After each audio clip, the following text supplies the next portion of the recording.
Praise the lord. దేవునికి మహిమ కలుగునుగాక.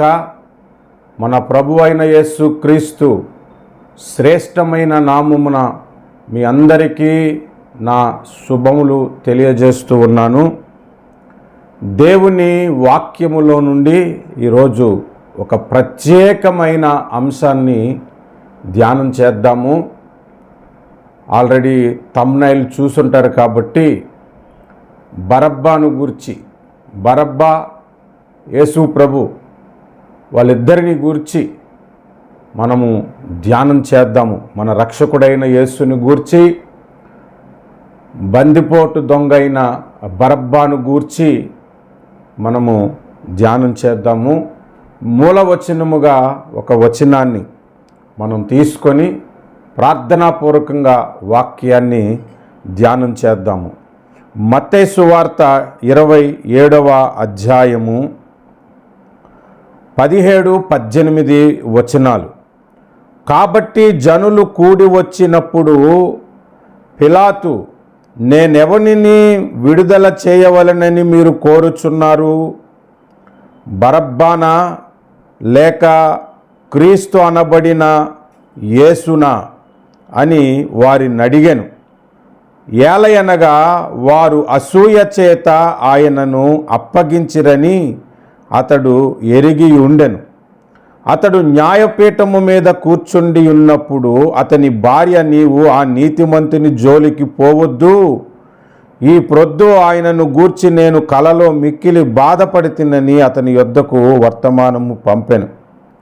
ప్రధాన యాజకులను పెద్దలను బరబ్బాను విడిపించమని అడుగుటకును యేసును సంహరించుటకును జనసమూహములను ప్రేరేపించిరి. అధిపతి, ఈ ఇద్దరిలో నేనెవరిని విడుదల చేయవలనని మీరు కోరుచున్నారని వారిని అడగగా వారు బరబ్బానే అనిరి. అందుకు పిలాతు, అలాగైతే క్రీస్తు అనబడిన యేసును ఏమి చేతునని వారిని అడగగా సిలువ వేయమని అందరూ చెప్పిరి. ఈ మాటలు మనం చదువుకున్నాం కదా. మత్తయి సువార్త 27:17-23 వచనాల వరకు. ఈ దినమందు ఈ బరబ్బాను గూర్చి కొన్ని ప్రత్యేకమైన 4 విషయాలను మీ ముందుంచాలని ఆశపడుతున్నాను. ఆ బరబ్బాను గూర్చి చెబుతూనే మన ప్రభు అయిన యేసుక్రీస్తు యొక్క గొప్పతనము కూడా మనం ధ్యానం చేద్దాం. వాస్తవానికి ఈ బరబ్బా కూడా నజరేతుకు సంబంధించిన వ్యక్తే. నజరేతులో పుట్టి పెరిగిన వ్యక్తే ఈ బరబ్బా కూడా. ఈ బరబ్బానే కాదు, యేసుతో ఇద్దరు సిలువ వేయబడ్డారు చూశారు, వాళ్ళిద్దరూ కూడా నజరేతుకు సంబంధించిన వ్యక్తులే. యేసు ప్రభు కూడా నజరేతుకి సంబంధించిన వ్యక్తే. యేసు ప్రభు సిలువలో వ్రేలాడినప్పుడు ఇద్దరు దొంగల మధ్య వ్రేలాడాడు, అది మనకి తెలుసు. అటొక్క దొంగ ఇటొక్క దొంగ, కుడివైపున ఒక దొంగ ఎడం వైపున ఒక దొంగ, మధ్యలో యేసు ప్రభు. ఈ మధ్యలో ఆ సిలువ మీద వ్రేలాడవలసింది, మరణించవలసింది బరబ్బా, యేసు ప్రభు కాదు. ఒకవేళ యేసు ప్రభుని జడ్జిమెంట్ చేసే దగ్గర న్యాయమే జరుగుంటే యేసు ప్రభుకి విడుదల కలిగి ఉంటే ఆ మధ్యలో సిలువ మీద బరబ్బా చనిపోయి ఉండేవాడు. వాస్తవానికి అక్కడ 3 సిలువలు మనకు కనబడుతున్నాయి. కల్వరిలో యేసు ప్రభుతో పాటు 2 నేరస్తులు సిలువ వేయబడ్డారని. వాస్తవంగా 3 నజరేతు దొంగలే సిలువ వేయబడాలి. అందులో ఆ మధ్యలో సిలువ వేయబడవలసిన వ్యక్తి బరబ్బా. కానీ జనాలు బరబ్బాను విడుదల చేయమని అడిగారు. బరబ్బాను విడుదల చేయమని ఎందుకు అడిగారు, దేని కొరకు అడిగారు అంటే మనం ఇక్కడ ఆలోచించాలి. అసలు ఒకరిని విడుదల ఎందుకు చేయాలనుకున్నారనంటే, మన భారతదేశంలో కూడా గాంధీ జయంతి రోజు చీట్లు వేసి ఒక దొంగను బయటికి జైలు నుండి విడిపించేస్తారట. అలాగే ఆనాడు రోమా ప్రభుత్వములో యూదులకు అనుకూలముగా పస్కా పండుగలో ఒకరిని విడిచేయటము వాళ్ళకి ఆచారంగా ఉంది. యోహాను సువార్త 18వ అధ్యాయము 38వ వచనము మనం చదువుదాము. యేసు, నీవన్నట్టు నేను రాజునే, సత్యమును గూర్చి సాక్ష్యమిచ్చుటకు నేను పుట్టి తిని, ఇందు నిమిత్తమే ఈ లోకమునకు వచ్చి తిని, సత్య సంబంధి అయిన ప్రతి వాడును నా మాట వినున నేను. అందుకు పిలాతు, సత్యమనగా ఏమిటి అని ఆయనతో చెప్పాను. అతడు ఈ మాట చెప్పి బయటనున్న యూదుల యొద్దకు తిరిగి వెళ్ళి, అతని యందు ఏ దోషమును కనబడలేదు, అయినను పస్కా పండుగలో నేనొక్కనిని మీకు విడుదల చేయు వాడుక గలదు కదా, నేను యూదుల రాజును విడుదల చేయటం మీకు ఇష్టమా అని అడిగారు. అయితే వారు వీనిని వద్దు, బరబ్బాను విడుదల చేయమని మరలా కేకలు వేసిరి. ఇక్కడ మనం గమనిస్తే పస్కా పండుగలో ఒక దొంగని విడుదల చేయుట అలవాటు ఉంది. ఆ లెక్కల్లోనైనా పిలాతు ఈ నీతిమంతుడిని విడుదల చేద్దామని ప్రయత్నం చేశాడు. అక్కడ కాస్త కోస్త పిలాతే మంచోడు. ఆయన సిలువకు అప్పగించిన ఆనాడు యూదుల కంటే, పరిసయ్యులు శాస్త్రుల కంటే ఆ పిలాతే మంచివాడు.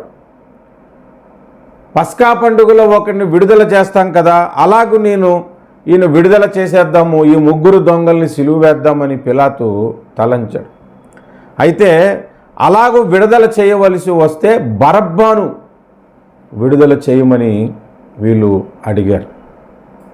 ఒకవేళ న్యాయమైన తీర్పు వచ్చుంటే యేసు ప్రభు విడుదల పొందేవాడు, ఆ మధ్య సిలువలో ఈ బరబ్బా వేలాడేవాడు. ఇంకా మనం గమనిస్తే ఆ ముగ్గురు దొంగలలో ఒకని పేరు మాత్రమే బైబిల్లో రాయబడి ఉంది. ఆ కుడి ఎడమల వైపు ఉన్న దొంగల పేర్లు బైబిల్లో రాయబడలేదు. ఈ బరబ్బాను మాత్రం విడుదల చేయమని ఎందుకు కోరారు అనంటే, ఆ బరబ్బా ఎటువంటి దొంగ అంటే, ధనవంతుల దగ్గర దోచుకొని పేదలకు సహాయం చేయాలని ఒక ఆలోచన కలిగిన వాడు. తాను చేసిన దొంగతనాల్లో అతడు ఎంత ఉంచుకున్నా కొద్దిగా పేదలకు ఇచ్చేవాడు. అలాగే మత కలహాలు రేపాడంట. ఆ దినాల్లో నాయకుల మీద విప్లవకారుడిగా పోరాటం చేశాడని బైబిల్ చెప్తుంది. కాబట్టి జనాలందరికీ ఆయన మీద ఒక అభిప్రాయం ఉంది. మన మేలు కొరకే కొన్ని కార్యాలు చేశాడు, మన మేలు కొరకే గవర్నమెంట్ మీద తిరగబడ్డాడు, అతన్ని అరెస్ట్ చేశారు, కాబట్టి అతన్ని విడుదల పొందితే బాగుంటుంది అని వీళ్ళు ఆలోచించారు. మరి ముగ్గురు దొంగల్లో ఈయన మాత్రమే ఎందుకు కోరుకున్నారంటే కారణం ఇది. ప్రజలకు కాస్తో కోస్తో మేలు చేయటానికి ప్రయత్నం చేసిన ఒక బందిపోటు దొంగ ఈ బరబ్బా. అందుకనే ఆ బరబ్బాను ఈ జనాలు కోరుకున్నారు. యేసంటే అసూయ ఉంది కాబట్టి, యేసంటే ద్వేషం ఉంది కాబట్టి ఆ స్థానంలో యేసు ప్రభుని సిలువ వేయాలని వీళ్ళు గవర్నమెంట్ని కోరారు, కేకలు వేశారు. అసలు వీళ్ళని అలాగూ ప్రేరేపించింది కూడా అక్కడ ఉన్నటువంటి పరిసయ్యులని, ప్రధాన యాజకులు ఆ విధంగా ప్రేరేపించారని 20వ వచనంలో, మత్తయి సువార్త 27-20వ వచనంలో మనకు కనబడుతుంది. ఇది అక్కడ ఉన్నటువంటి నేపథ్యం. ఇందులో నుంచి ఒక 4 విషయాలను నేను మీకు తెలియజేస్తాను. ప్రార్థన చేసుకొని ప్రార్థనాపూర్వకంగా వాక్యాన్ని వినండి. ప్రేమ కలిగిన మా ప్రియమైన పరలోకపు తండ్రి, సకలాశీర్వాదములకు కారణభూతుడా, ఇదిగో వాక్యములో నుండి మాతో మాట్లాడిన దేవుడవు. ఈ దినమందు బరబ్బాను గురించి కొన్ని మాటలు మేము ధ్యానిస్తూ ఉండగా, అందులో నుంచి మీరు మాతో నజరేయుడైన యేసును గూర్చి, మా రక్షకును గూర్చి, నీ ప్రియకుమారును గూర్చి అద్భుతమైన విషయాలను మాట్లాడమని యేసుక్రీస్తు పేరట ప్రార్థిస్తున్నాను పరమ తండ్రి. ఆమేన్, ఆమేన్. ప్రభునందు ప్రియులారా, అక్కడ వేలాడదీయబడిన ఇద్దరు దొంగలతో పాటు ఈ బరబ్బా కూడా సిలువ వేయబడవలసిందే. కానీ వాళ్ళిద్దరు దొంగల పేర్ల కంటే ఈయన పేరు రాయటం మనకి ఒక ప్రత్యేకమైన విషయాన్ని దేవుడు బయలుపరుస్తున్నాడు. ఏంటి అంటే బరబ్బా అను పేరుకు అర్థం ఏంటంటే తండ్రి యొక్క కుమారుడు అని అర్థం. బరబ్బా అను మాటకు అర్థము తండ్రి యొక్క కుమారుడు అని అర్థం. గ్రీకు భాషలో బర్ అనే మాట సన్ ఆఫ్ అని అర్థం. ఉదాహరణకు మీరు బైబిల్లో నుంచి చూస్తే మత్తయి సువార్త 16వ అధ్యాయం 17వ వచనంలో యేసు ప్రభు పేతురుని బర్ యోనా అని పిలిచాడు. అంటే యోనా కుమారుడా అని అర్థమని రాయబడి ఉంది. బర్తిమై అని ఉంది. తేమై కుమారుడు అని, తేమై కుమారుడిని బర్తిమై అని ఉంది. ఈ బర్ అనేది సన్ ఆఫ్ లేదా కుమారుడు అని అర్థం వస్తుందన్నమాట. బర్త్లోమై అని కనబడుతుంది, లోమై కుమారుడు అని. బర్నబా అనే వ్యక్తి కనబడతాడు, నాబా కుమారుడు అని అర్థం. బర్ యేసు అని ఒక వ్యక్తి కూడా అపోస్తుల కార్యాలు 13వ అధ్యాయంలో కనబడు, యేసు యొక్క కుమారుడు అని అర్థం అన్నమాట. బరబ్బా, అబ్బా అంటే తండ్రి అని అర్థం. అంటే తండ్రి యొక్క కుమారుడు అని అర్థం అన్నమాట. ఇంకా మనం కొంచెం లోతుగా ఆలోచిస్తే తండ్రి యొక్క కుమారుడు అని పేరుకు అర్థము ఆ బరబ్బాకు ఉన్నది, కానీ నిజంగా పరలోకపు తండ్రి కుమారుడు కాడు.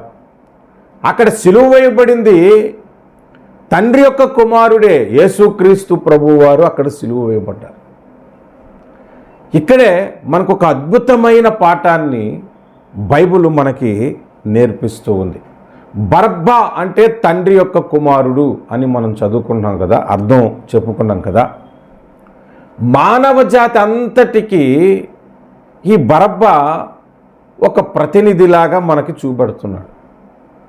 కారణం ఏంటో చెప్తాను. అసలు మానవ జాతి మొత్తము కూడా దేవుని సంతానమే అని బైబిల్ మనకి నేర్పిస్తుంది. ఒకసారి అపోస్తుల కార్యాలు 17వ అధ్యాయాన్ని మనం చూస్తే, అపోస్తుల కార్యాలు 17వ అధ్యాయము 26వ వచనము నుండి చూద్దాం. మరియు యావత్ భూమి మీద కాపురముండుటకు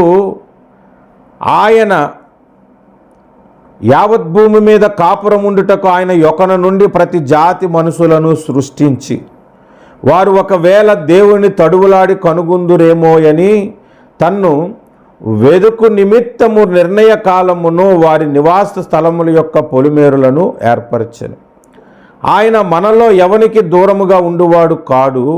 మనం ఆయన యందు బ్రతుకుచున్నాము, చలించుచున్నాము, ఉనికి కలిగి ఉన్నాము. అటువలే మనం ఆయన సంతానమని మీ కవేశ్వరులలో కొందరు చెప్పుచున్నారు. కాబట్టి మనము దేవుని సంతానమై ఉండి మనుష్యుల చమత్కారముల కల్పన వలన మల్చబడిన బంగారమునైనను వెండినైనను రాతినైనను దేవత్వమును పోలి ఉన్నదని తలంపకూడదు. ఇక్కడ పౌలు ఏథెన్సు పట్టణంలో సువార్త చెబుతూ, ఆ సువార్త ప్రకటనలో భాగముగా మానవ జాతి అంతా దేవుని సంతానమని మీ కవేశ్వరులు చెబుతున్నారు. అది నిజమే, బైబిల్ కూడా అదే చెబుతుంది. మనమందరము మానవ జాతి అంతా ఒక్కడి నుండి అందరినీ దేవుడు సృష్టించాడు. మనమందరము దేవుని సంతానమే. అంటే మనమందరము దేవుని పిల్లలమే అని చెబుతుంది. అంటే బరబ్బా అనే మాటకు దేవుని పిల్లలము, ఆ తండ్రి, పరమ తండ్రి యొక్క కుమారులము మనమందరము కూడా. ఆ బరబ్బాను విడిపించి ఆ స్థానంలో యేసు ప్రభు సిలువ వేయబడటము, ఈ అద్భుతమైన విషయం ఏంటంటే మానవ జాతి అంతటికి గొప్ప విడుదలను దేవుడు కలుగు చేస్తున్నాడు. దేవుని పిల్లలుగా మనం బ్రతకలేదు ఒకప్పుడు బరబ్బాలాగా. దేవునికి మహిమకరంగా మనము జీవించలేదు. దొంగతనాలు చేసుకుంటూ, అల్లర్లు చేసుకుంటూ, నానా విధాలుగా జీవిస్తూ ఉన్న మనము దేవుని పిల్లలుగా బ్రతకటానికి అర్హత లేదు. కానీ దేవుని కుమారుడైన క్రీస్తు శిలువలో వ్రేలాడి మనలను విడిపించాడు అని ఒక పాఠాన్ని దేవుడు నేర్పించటం కొరకు బరబ్బాను పేరును దేవుడు బైబిల్లో వ్రాయించాడు. మీకు అర్థమై ఉంటుంది, యేసు ప్రభు దేవుని కుమారుడని బైబిల్లో రాయబడి ఉంది. అపవాదు అన్నాడు, నీవు దేవుని కుమారుడు అయితే అని. దెయ్యముల ఒక చోట ఆయన దేవుని కుమారుడని ఎరిగి అని రాయబడి ఉంది. ఇంకా బైబిల్లో చాలా సందర్భాల్లో ఆయన దేవుని కుమారుడని సందర్భం కనబడుతుంది. అంతేందుకు పిలాతు ఆయన సిలువకు అప్పగించే సమయంలో కూడా నువ్వు దేవుని కుమారుడువా అనే ప్రశ్న అడిగినట్లు మనకి కనబడుతుంది. మత్తయి సువార్త 27వ అధ్యాయము, మత్తయి సువార్త 26వ అధ్యాయము 57వ వచనం.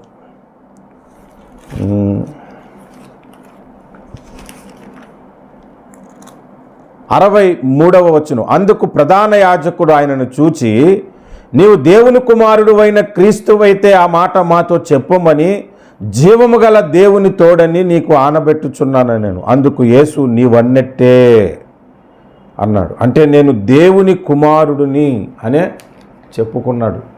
అందుకు కూడా ఆ ప్రధాన యాజకులు, ఆ పరిసయ్యులు, యూదులు ఆయన సిలువ వేయటానికి అప్పగించారు. అంటే వాళ్ళ దృష్టిలో దేవుని కుమారుడు ఎవరు అని అంటే యేసు ప్రభు కాదు, కాస్త కోస్తా మా కొరకు పనిచేశాడు ఈ దొంగ అతడే అనేదన్నమాట వాళ్ళ ఉద్దేశం.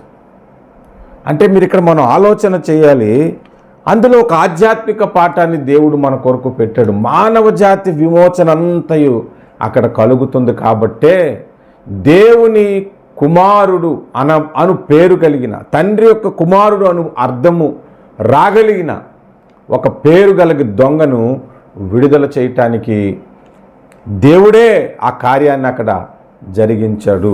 ఇది మొట్టమొదటిగా మనం నేర్చుకోవలసిన అతి అద్భుతమైన విషయం.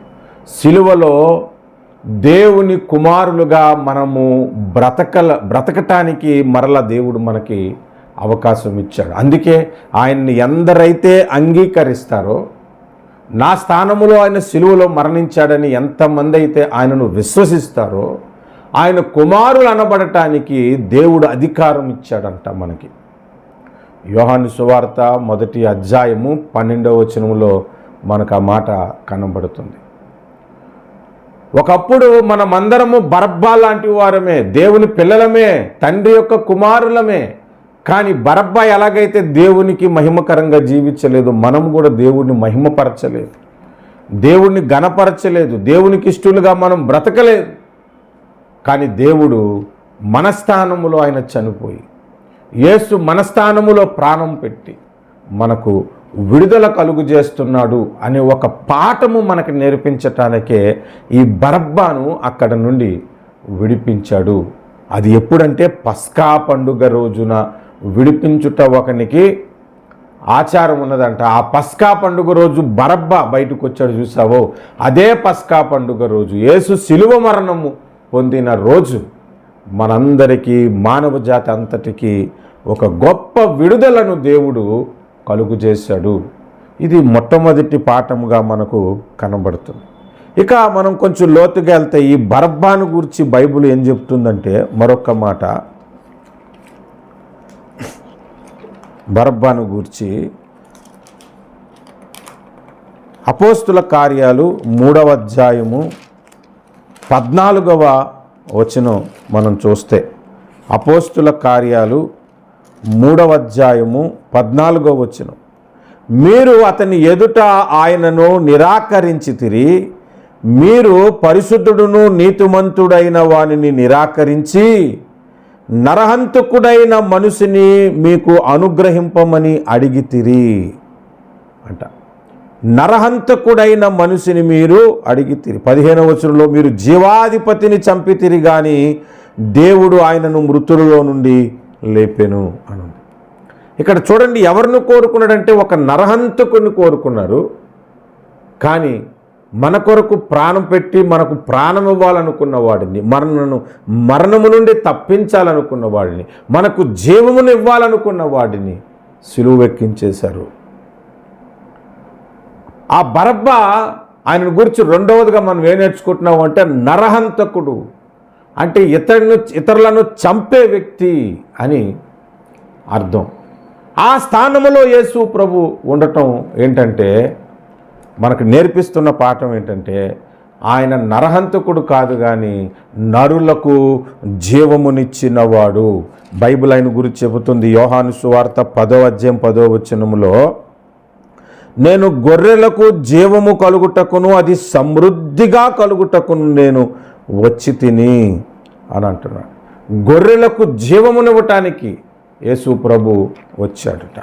ఇక్కడ చూడండి, వాళ్ళు కేకలు వేసి ఎవరిని కోరుకున్నారు? వారి ప్రాణమునకు హాని చేయవాడిని కోరుకున్నారు. జీవాధిపతిని సిలువ వేయటానికి అప్పగించారు. ఈనాడు క్రైస్తవ సమాజంలో కూడా ఇట్లాంటివే జరుగుతూ ఉన్నాయి. జీవము కలిగిన దేవుని వాక్యాన్ని తృణీకరిస్తారు, జీవము లేని దేవుని వాక్యాన్ని హత్తుకుంటారు. దేవుని వాక్యమని భ్రమలో జీవము లేనిటువంటి బోధలను హత్తుకుంటున్నారు. జీవము కలిగిన సజీవమైన సత్యమైన వాక్యను ఎవరైనా బోధిస్తే వారిని తృణీకరిస్తూ ఉన్నారు. ఎవరిని కోరుకున్నారు వాళ్ళంటే నరహంతకుని కోరుకున్నారు. ప్రాణం పెట్టే యేసయ్యను వాళ్ళు తృణీకరించారు. ఇది రెండవదిగా మనకు దేవుడు నేర్పిస్తూ ఉన్నాడు. ఎవరిని మనం కోరుకోవాలి? జీవము కలిగిన వాటిని కోరుకోవాలి, జీవాధిపతిని కోరుకోవాలి, జీవవాక్యమును మనం కోరుకోవాలి. వాక్యములో 2 రకాలు ఉన్నాయి, అక్షరము, ఆత్మ. వాక్యములు అక్షరము, ఆత్మ. అక్షరము చంపును, ఆత్మ జీవింపజేయును అని బైబిల్ చెప్తుంది. చాలామంది అక్షరాల మీద, బోధ మీద దృష్టి పెట్టారు. ఆ అక్షరాల వెనుకున్న పరిశుద్ధాత్మ బోధను తృణీకరించేశారు. అంటే మీరు అర్థం చేసుకోండి, దేన్ని కోరుకున్నాం మనం? సత్యవాక్యాన్ని కోరుకోలేదు, మనకు జీవమునిచ్చే వాక్యాన్ని కోరుకోలేదు. అక్షరాలను ఆధారం చేసుకొని బోధించే వాళ్ళు ఉన్నారు చూసావో, వాళ్ళకి ఎప్పటికీ సత్యము దొరకదు. అట్లాంటి వాళ్ళని ఎక్కువగా ప్రేరేపిస్తాం, అట్లాంటి వారిని ఎక్కువగా సేవకులుగా గుర్తించే క్రైస్తవ సమాజము ఈ అంచె దినాలలో ఉన్నది. ఈ బరబ్బా నరహంతకుడంట, యేసు ప్రభు జీవమునిచ్చువాడు. ఈ బరబ్బా లాంటి వారే ఈనాడు చాలామంది జీవము లేని వాక్యాన్ని బోధిస్తూ ఉన్నారు.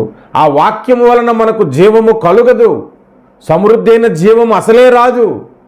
కానీ జీవము గల వాక్యము ఎవరి దగ్గర ఉందో వారిని గుర్తించలేని గుడ్డి భక్తులు అనేకులైపోయారు ఈనాడు.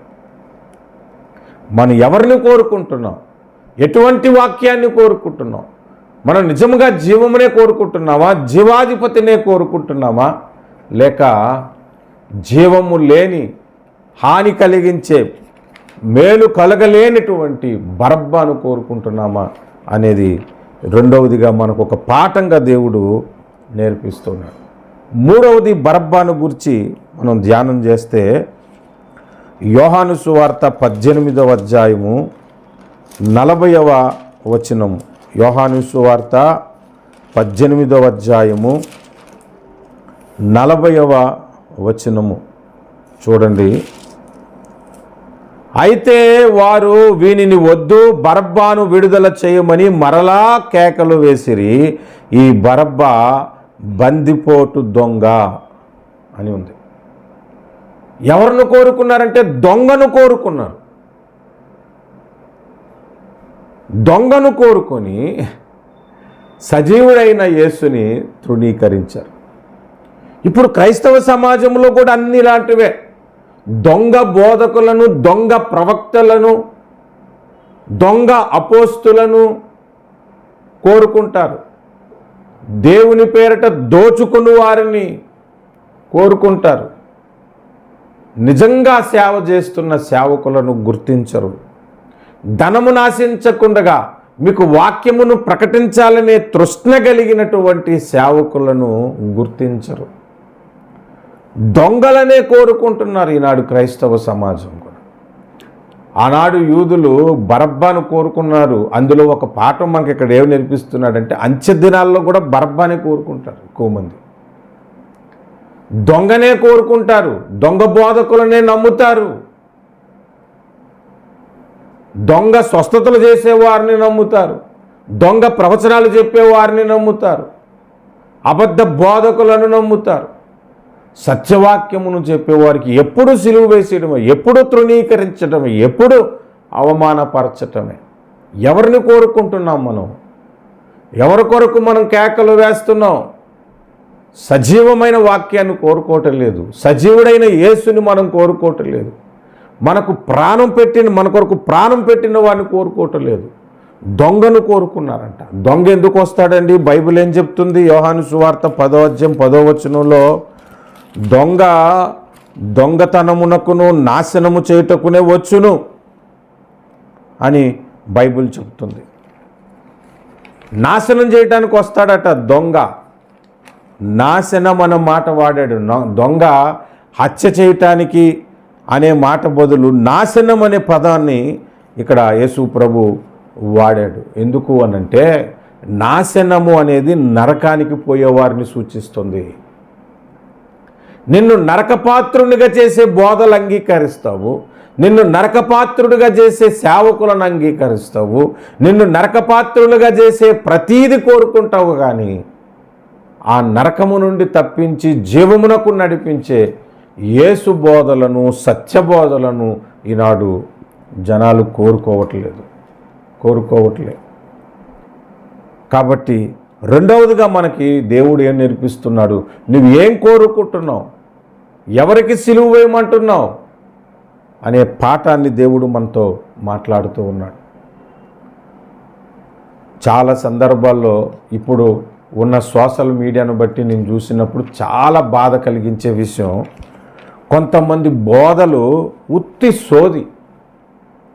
మొదటి 20 నిమిషాలు సోదే, ప్రసంగం అంతా సోదే. కొన్ని ప్రసంగాలు అయితే అసలు ఒక్క పాయింట్ కూడా చెప్పరు. ఒక బైబిల్లో ఒక వచనం చదవటం, ఎక్కడికో వెళ్ళిపోవటం, వారి సొంత డబ్బా కొట్టుకోవటం, ఇంకా కొంతమంది వీళ్ళని దూషించటంతోనే వాక్యం అయిపోతుంది. కానీ దేవుని యొక్క ప్రణాళికలను వివరించటం, దేవుని యొక్క సత్యమును వివరించటం ఈనాడు క్రైస్తవ సమాజంలో చాలా తగ్గిపోయింది.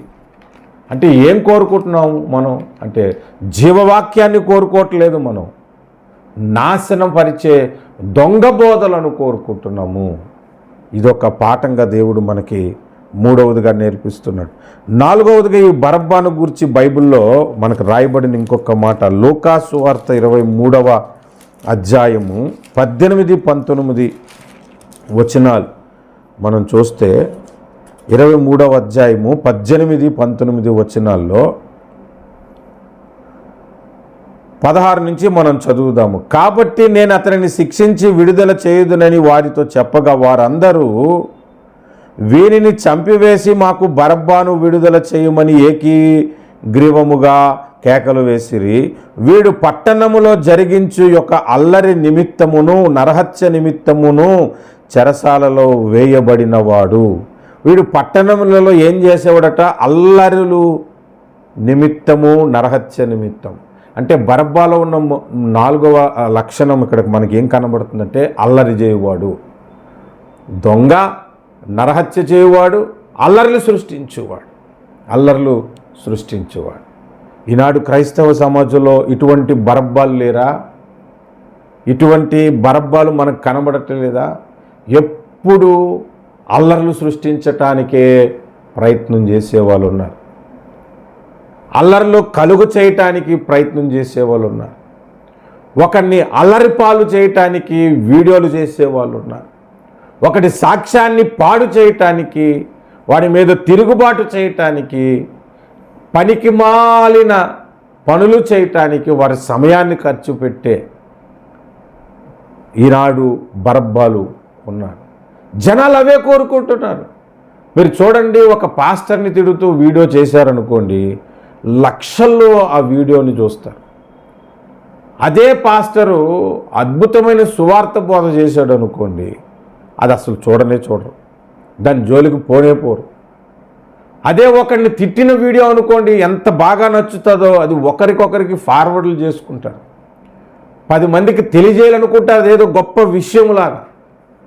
లోక సంబంధమైన బోధలను, ఏదైనా మనకి ఆశీర్వాదకరంగా మాట్లాడే బోధను ఈ వాట్సాప్ స్టేటస్లో పెట్టుకోవడం, ఇన్స్టాగ్రామ్ స్టేటస్లో పెట్టుకోవడం, ఎఫ్బీలో పెట్టుకోవడం, ఇతరులకు ఫార్వర్డ్ చేయటం చేస్తారు. కానీ ఒక సత్యబోధను ఇతరులకు ఫార్వర్డ్ చేస్తారా? చేయరు. ఏం కోరుకుంటుంది ఈనాడు క్రైస్తవ సమాజం అంటే? అల్లరినే కోరుకుంటుంది. ఇది 4వదిగా మనకు నేర్పిస్తున్న పాఠము. బరబ్బాను గూర్చి దేవుడు మనతో మాట్లాడుతున్నాడు. ఈ బరబ్బా జీవితము నుండి మనతో మాట్లాడుతున్నాడు. ఈ బరబ్బా పేరుకు అర్థం ఏంటో మనం తెలుసుకున్నాం. అతడి జీవితంలో ఆయన గురించి 3 విషయాలు రాయబడి ఉన్నాయి. 1 దొంగ అని, 2 నరహంతకుడని, 3 అల్లర్లు సృష్టించువాడని. ఇదే ఈనాడు క్రైస్తవ సమాజంలో ఉంది. వారినే కోరుకుంటాం, వారినే మనం ప్రేమిస్తూ ఉన్నాము. మనం బరబ్బాల్లాగా ఉండకూడదు, దేవుని కుమారుడైన యేసుక్రీస్తులాగా ఉండాలి.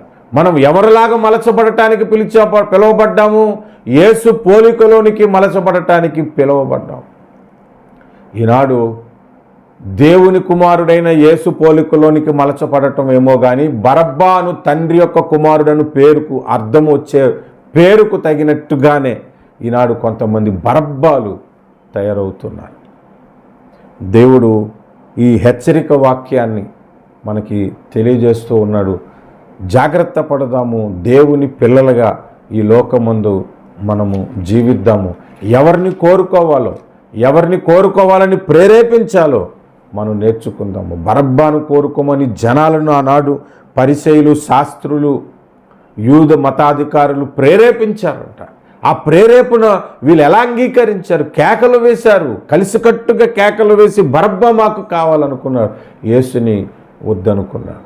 ఈనాడు చాలామంది నిత్య జీవమును ప్రకటించే వాక్యాన్ని తృణీకరిస్తున్నారు, ప్రార్థన జీవితాన్ని తృణీకరిస్తున్నారు. ప్రార్థన అవసరం లేదనుకునే బోధలంటే ఎంత కమ్మగా ఉంటాయో, దుర్బోధలంటే దురద చెవులు కలిగిన వారికి ఎంత కమ్మగా ఉంటాయో. హెచ్చరిక బోధ చాలామందికి నచ్చదు. ఒకరిని తిడితే ఆ బోధ నచ్చుతుంది. అలాంటి క్రైస్తవ సమాజం ఈనాడు ఉన్నది. నేటి బరబ్బాలని చెప్పొచ్చు వీరిని, నేటి బరబ్బాలు వీరే అని చెప్పొచ్చు. కనుక ప్రియమైనటువంటి వారలారా, జాగ్రత్త కలిగి మంచి భక్తి జీవితాన్ని మనం బిల్డప్ చేసుకుందాం. యేసు వైపు చూచుచు యేసు వలె మారుట కొరకు మన భక్తి జీవితాన్ని మనం ముందుకి కొనసాగించుకుందాం. చివరిగా ఒక మాట చెప్పి నేను ముగిస్తా. యేసు ప్రభు సిలువలో మరణించింది మనలందరినీ దేవుని కుమారులుగా జీవించటానికి. అలాగే మనమందరము దేవుని కుమారుడైన క్రీస్తు పోలికలోనికి మలచబడటానికే సిలువలో పోలిక లేనివానిగా, స్వరూపమైనను సొగసైనను లేనివానిగా సిలువలో నలిగిపోయాడు, ఆ స్వరూపము మనకివ్వటానికి. కనుక ఆ సిలువ మరణమును ఎప్పుడు ధ్యానం చేస్తూ, ప్రభువా నన్ను నీ పోలికలలోనికి మలచుట కొరకు సిలువలో నీవు మరణించావు, నేను దేవుని కుమారుడిగా జీవించుట కొరకు సిలువలో నీవు మరణించావు, ఆ బ్రతుకు నాకు కావాలి నాయన, బరబ్బా లాంటి జీవితం నాకు వద్దు అని ప్రార్థన చేసుకొని మంచి భక్తి జీవితాన్ని మనం కట్టుకుందాం. ప్రార్థన చేసుకుందాము. ప్రేమ కలిగిన మా ప్రియమైన పరలోకపు తండ్రి, సర్వశక్తిమంతుడా, సకల ఆశీర్వాదములకు కారణభూతుడా, జీవాధిపతి యేసుదేవా నీకు వందనాలు. నా ప్రార్థన విజ్ఞాపన మీరు ఆలకించి మమ్మలను మీ స్వరూపములోనికి మలచి నీ కుమారులుగా స్వీకరించి అటువంటి గొప్ప జీవితము కలిగి జీవించటానికి నీ కృపను మాకు అనుగ్రహించమని ప్రార్థిస్తూ ఉన్నాం. ప్రభువా, ఎవరిని కోరుకోవాలో ఎలా కోరుకోవాలో నేర్పించారు, ఎలా కోరుకోకూడదో ఎవరిని కోరుకోకూడదో కూడా నేర్పించారు, ఎలా బ్రతకాలో నేర్పించారు. ఈ దినమందు మీరు ఇచ్చిన ఈ సందేశాన్ని బట్టి మీకు స్తుతులు అర్పిస్తూ యేసుక్రీస్తు పరిశుద్ధ నామమున ప్రార్థిస్తున్నాము పరమ తండ్రి. ఆమేన్. Please subscribe to our channel press the notification button and like our videos. Thank you for watching.